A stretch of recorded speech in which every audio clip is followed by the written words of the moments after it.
কিসের টাকা ভাই? 200 টাকা বড়বাবুর কিসের? সাথে কথা বলেন ভাই। Lalmonirhat civil surgeon office. সকাল থেকেই ভিড় করেন সরকারি প্রাথমিক বিদ্যালয়ের নবনিযুক্ত সহকারী শিক্ষকরা। চাকরির চূড়ান্ত ধাপ মেডিকেল ফিটনেস সনদ সংগ্রহ। দূর দূরান্ত থেকে আসা প্রার্থীদের চোখে স্বপ্ন আর হাতে প্রয়োজনীয় কাগজপত্র। কিন্তু সেই স্বপ্নের মাঝে বাড়তি চাপ। অভিযোগ, প্রত্যেকের কাছ থেকে রমজানের চা মিষ্টি খাওয়ার কথা বলে 200 টাকা করে নেওয়া হচ্ছে। মোট 235 জন প্রার্থীর কাছ থেকে এভাবে অর্থ আদায়ের অভিযোগ পাওয়া গেছে। বড়বাবুকে অভিযোগের তীর অফিসের প্রধান সহকারী নারায়ণ চন্দ্রের দিকে। তবে টাকা তুলছেন অফিস সহায়ক সাহেব।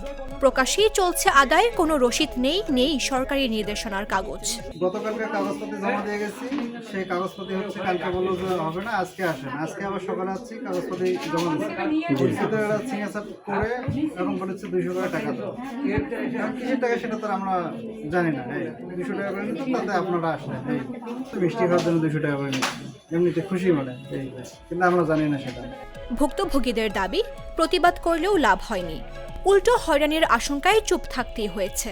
আর অফিস সহায়ক শাহেদ বলেন, বড়বাবুর নির্দেশেই টাকা নিচ্ছি।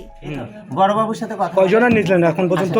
200 কেউ 100 দিচ্ছে। এটা বড়বাবু আমি নিয়ে নিই। এখন আমি এগুলাম খালি ফিঙ্গার নিই। এই ফিঙ্গার নেওয়ার পরে উনি বড়বাবু আমাকে বললো যে তুমি ফিটা নাও, তাই তো আমি নিছি। আপনাদের সামনে তো আমাকে বলছে, তাই না? তো উনি খুশি হিসাবে আর কি, চা খাওয়ার জন্য চা খাওয়ার জন্য এমনিতে খুশি হিসাবে নিছে। অভিযুক্ত নারায়ণ চন্দ্র প্রথমে অভিযোগ অস্বীকার করেন, পরে সাংবাদিকদের উপস্থিতি টের পেয়ে টাকা তোলা বন্ধের কথা স্বীকার করেন বলেও অভিযোগ রয়েছে। এমনকি ম্যানেজ করার ইঙ্গিতও দেন তিনি। চাইলেন, আপনিও চাচ্ছেন। সবচেয়ে বিস্ময়ের বিষয়, এই পুরো কার্যক্রম চলছিল সিভিল সার্জনের কক্ষের সামনের রুমেই। তবে সিভিল সার্জন জানালেন, কোনো লিখিত অভিযোগ পাওয়া যায়নি।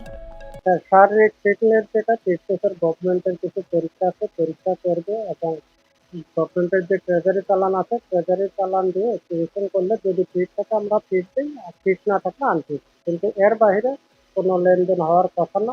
আমার কাছে লেনদেন হয়েছে এরকম মর্মে কোনো অভিযোগ হয়। উপযুক্ত প্রমাণ সহ অভিযোগ করুক, অভিযোগ করলাম ব্যবস্থা নেব। চা মিষ্টির আড়ালে যদি চলে ঘুষের কারবার, তবে তার দায় কে নেবে? চাকরির প্রথম ধাপে ঘুষ কারবার, তবে সাধারণ মানুষ কোথায় যাবে? মামদুহা রাইসা, জাগো নিউজ। গ্লিটারের টুইন লেমন ও অ্যান্টিব্যাকটেরিয়াল ফর্মুলা বাসনকে চকচকে জীবাণুমুক্ত করে আমাদের দেয় গ্লিটার গ্যারান্টি।